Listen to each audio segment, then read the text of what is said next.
Dental doctor దగ్గర cleaning చేయించుకుంటే పళ్ళు అరిగిపోతాయి, పళ్ళ మధ్య సందులు వస్తాయి, పళ్ళు జూమంటాయి, అంతే కదా.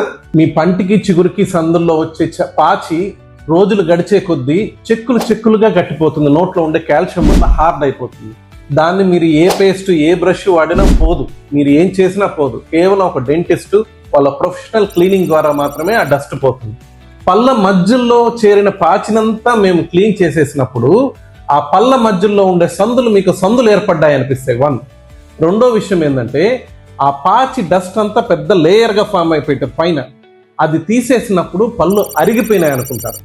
ఇంకొక విషయం ఏంటంటే చీకట్లో నుంచి ఒక్కసారి ఎండలోకి వచ్చారనుకోండి కళ్ళు జూమంటాయి. అదే విధంగా ఈ పాచంతా తీసేసి పళ్ళు బయటపడినప్పుడు యాక్చువల్ మీ పళ్ళు కొద్ది రోజులు జూమ్ అన్న ఫీలింగ్ ఉంటుంది. కరెక్ట్ పేస్ట్ వాడితే తగ్గిపోతుంది. అదే మీరు ఇవన్నీ చేయకుండా ఏమి వదిలేశారనుకోండి, ట్రీట్మెంట్ చేయించుకోకుండా క్లీనింగ్ చేయించుకోకుండా పళ్ళు లూజ్ అయిపోతాయి, కదిలిపోతాయి, ఎముక అరిగిపోతుంది, పళ్ళు పీకేయాల్సి వస్తుంది. Happy dental hospital, Brindavanam, Nellore.